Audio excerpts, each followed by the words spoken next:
정치권에서는 여전히 싸늘한 공방만 이어지고 있습니다. 전 청와대 특별감찰반원이었던 김태우 수사관의 민간인 사찰과 관련한 리스트가 연일 새롭게 폭로가 되면서 자유한국당이 총공세를 펼치고 있죠.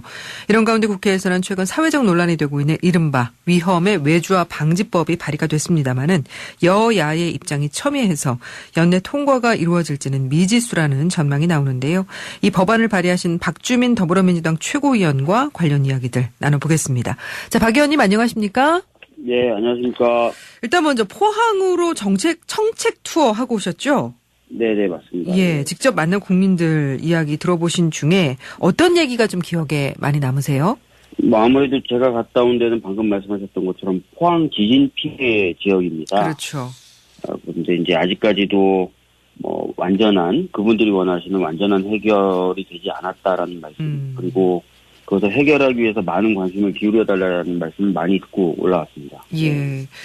문재인 대통령의 국정 지지율이 첫 데드크로스를 기록을 했는데요. 부정평가가 이제 긍정평가를 앞선 건데 이렇게 바뀌게 된 이후로 이영자 지지율 하락을 꼽잖아요. 실제로 이번에 영남에서 그런 분위기가 느껴지시던가요?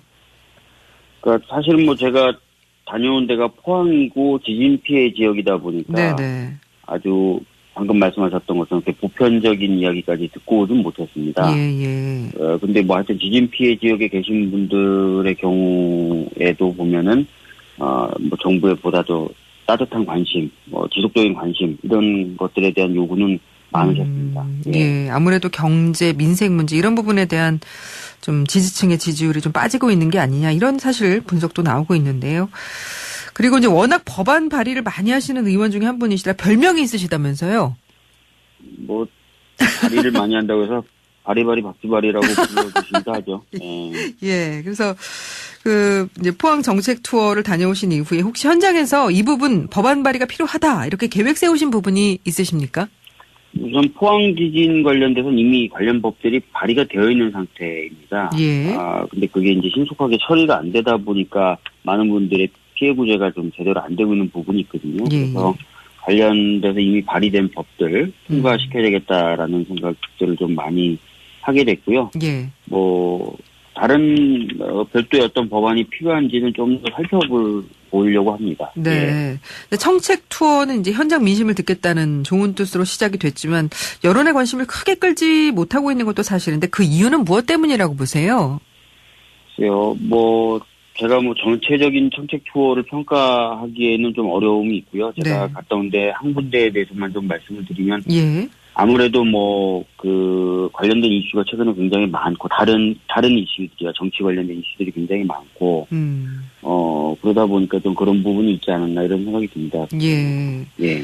그 파인텍 굴뚝 농성 현장에도 다녀오셨죠? 네, 토요일에 갔다 왔습니다. 예, 지금 이제 400일 넘게 장기 분규를 겪고 있는데 그분들 건강은 좀 괜찮으시던가요? 제가 이제 이야기를 들어보니까 11월 달에 마지막으로 의사들의 방문이 있었대요. 그래서 그 이후에 이제 아주 구체적이고 정확한 건강 상황은 알기가 어려운데 근육통이라든지 근감소, 왜냐면 위에서 움직이기가 어려우니까요. 그렇죠. 그리고 좁은 장소에서 행동해야 되니까 근육통, 뭐 이런 것들 때문에 고통을 좀 많이 받고 계시다 이렇게 얘기 들었습니다. 예, 그러니까 오늘로써 뭐 기네스북에 있는 그 408일, 그러니까 세계 최장기 고공 농성 기록을 경신하기까지 됐다는데 정치권에서 좀 이 문제에 대한 해결 방안이라든지 중재 방안을 제시해 주실 건가요? 뭐 저 같은 경우도 관련돼서 이제 방문하기 전에 노동부하고 비공개 간담회도 하고 뭐 여러 가지 뭐 좀 알아봤는데 이제 사기업이에요. 사기업이다 보니까 이제 정치권이나 정부가 막 나서서 어떤 이야기를 하는 것이 그렇게 수월치는 않습니다. 그러나 대화를 좀 독려하고 그 속에서 과거에 했었던 어떤 약속이라든지 이런 것들 좀 지켜야 되지 않겠느냐 이런 식으로 좀 설득을 해 나갈 생각입니다. 예. 자, 앞서 언급한 문재인 대통령 지지율이 하락하는 이유 중에 하나로 또 청와대 기강회의와 김태우 수사관의 폭로에 따른 어떤 국민적인 불신도 원인으로 꼽히고 있는데요. 또 새로운 의혹이 제기가 됐습니다. 민간인 신부님 박용호 창조경제혁신센터장을 불법으로 사찰했다라는 건데 나경원 한국당 원내대표는 문재인 정부의 사찰 DNA에 이어서 거짓말 DNA까지 있다라면서 총공세 펴고 있는데요. 지금 현 상황 판단 어떻게 하고 계십니까?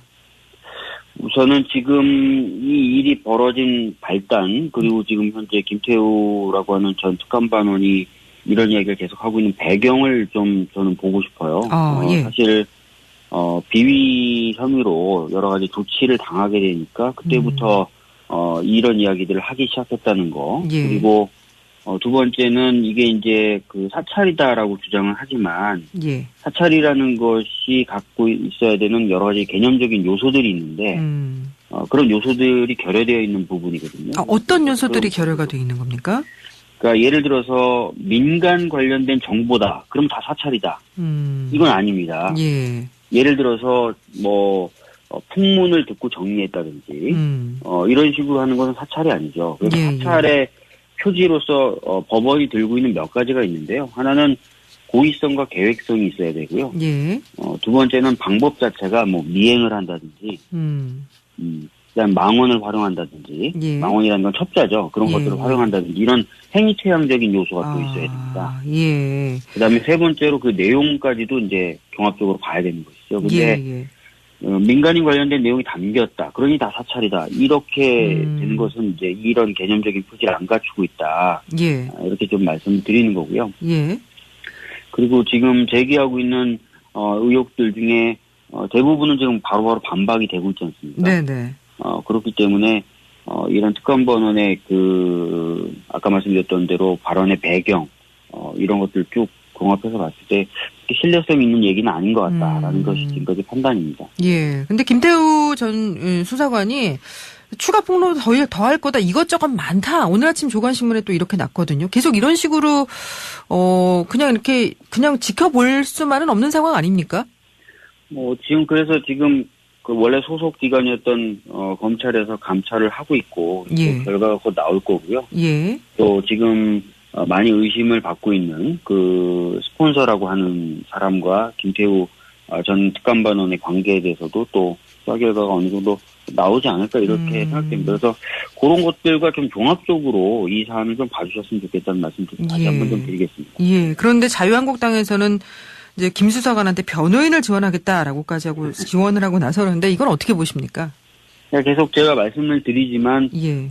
비위 행위자가 본인의 어떤 비위 사실을 감추기 위해서건 아니면 본인을 피해자로 만들기 위해서 하는 계속해서 반박되고 있는 그런 얘기들을 붙잡고 정치 공세를 이어나가는 것은 그렇게 저는 좋다고 생각하지 않습니다. 예. 공당이라면은 방금 제가 말씀드렸던 것처럼 검찰의 수사 결과나 감찰 결과까지 보고 좀 움직이는 것이 맞지 않나 이렇게 생각됩니다. 예. 한국당에서는 김 수사관을 정윤회 문건 파동 당시에 박관천 전 경정과 동일시하고 있는데 이 부분은 어떻게 보세요? 전에 제가 다른 언론과 인터뷰하면서 말씀을 드렸는데요. 예. 박관천 전 특검반원이 들고 나왔던 문서는 아시다시피 권력의 최핵심, 즉 십상시 관련된 문건이었죠. 예. 정윤회 관련된 문건이었고. 예.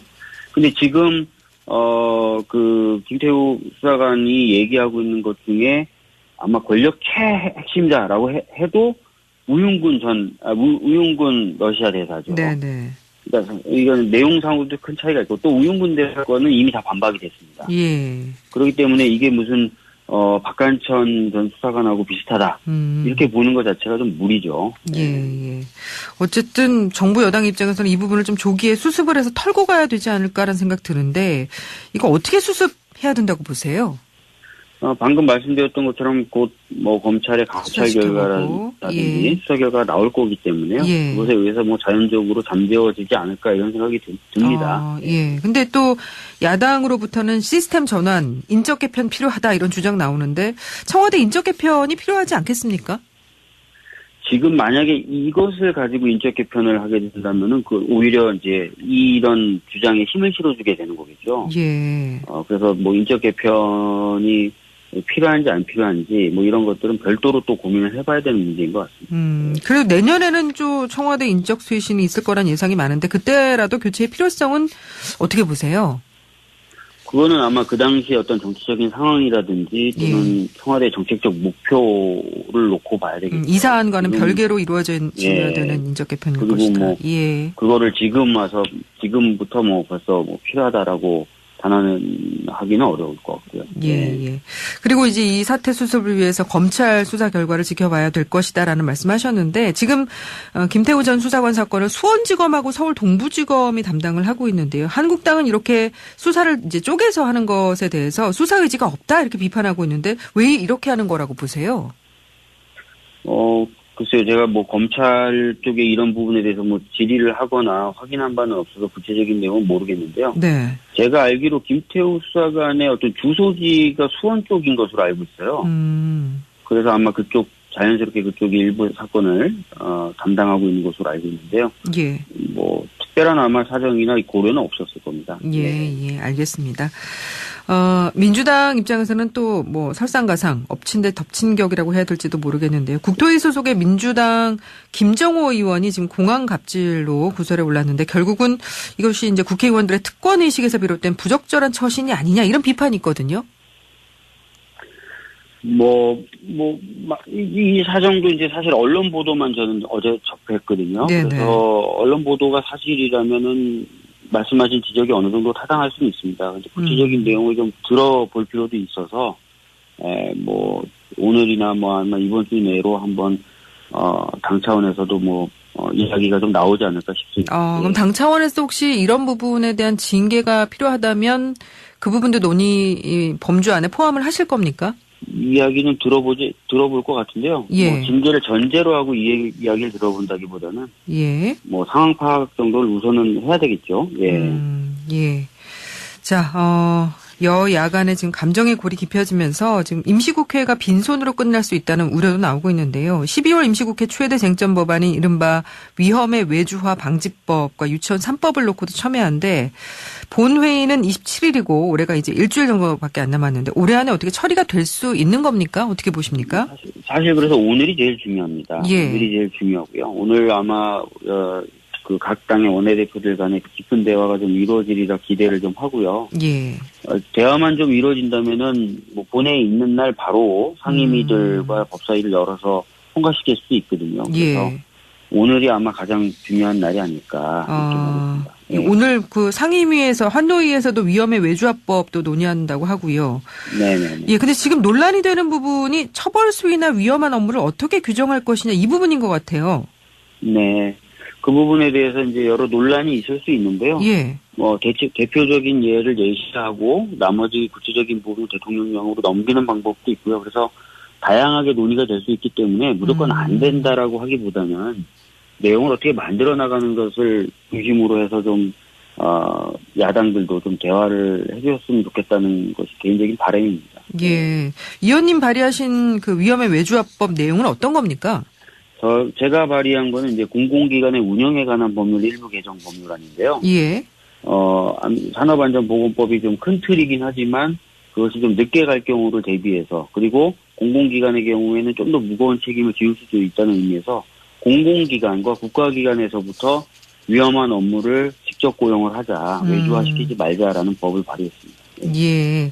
사실 이제 태안화력 비정규직 노동자의 죽음으로 위험의 외주화법에 다시 주목을 받는 상황인데 이제 구의역 스크린 도어 사고 이후에 발의된 법안들이 이제 국회 처리가 안 되면서 또다시 태안화력 사고를 불러온 게 아니냐. 다시 말하면 그때 법이 통과가 됐다면 김용균 씨의 죽음은 막을 수 있었던 게 아니냐 이런 안타까운 비판이 사실 나오지 않습니까? 맞습니다. 예. 그럼에도 불구하고 이번에 오늘 원내대표들이 모여서 논의한다고는 하지만 혹시나 또 법안 처리가 안 된다면 그 책임은 누가 져야 된다고 보세요? 1차적으로 정치권이 책임을 져야죠. 예.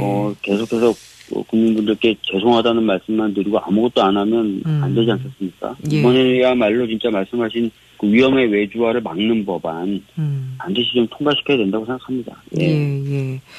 이제 재계도 과도한 처벌이라면서 반발하고 있는데 정부가 관련해서 사업주에 대한 처벌 하한선을 삭제하고 위험 작업 예외 조항 신설 등의 법안을 완화한 거죠? 지금 그런 논의도 지금 진행이 되고 있는 것으로 저도 알고 있는데요. 최종적으로는 아마 여야가 협상하는 바에 따라서 법이 만들어지게 될 겁니다. 근데 지금 한국당이 반발하는 건 왜 그렇습니까? 지금 말씀하신 산업계나 이런 쪽에 좀 부담이 좀 많이 된다는 취지. 재계 쪽에 부담이 된다라는 입장인 거죠? 예. 네. 어쨌든 이 부분은 이제 정부 여당이 양보나 타협을 통해서 올해가 가기 전에 좀 해묵은 숙제를 끝낼 수 있는 문제라고 보세요? 어떻게 보세요?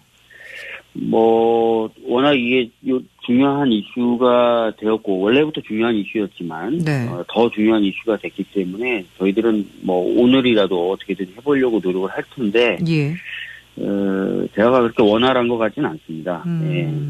예, 알겠습니다. 이제 올해가 일주일 정도 남았는데요. 끝으로 청취자 여러분들께 한 해 마무리하시면서 한 말씀 해주시죠. 예, 올해 참 여러 일들이 있었던 것 같습니다. 좋은 일도 있었고, 나쁜 일도 있었고, 또 어려운 일도 있었던 것 같습니다. 다들 고생 많으셨고요. 내년 한 해에는 건강하시고 복 많이 받으시길 기원드리겠습니다. 예, 박주민 더불어민주당 최고위원이었습니다. 위원이었습니다.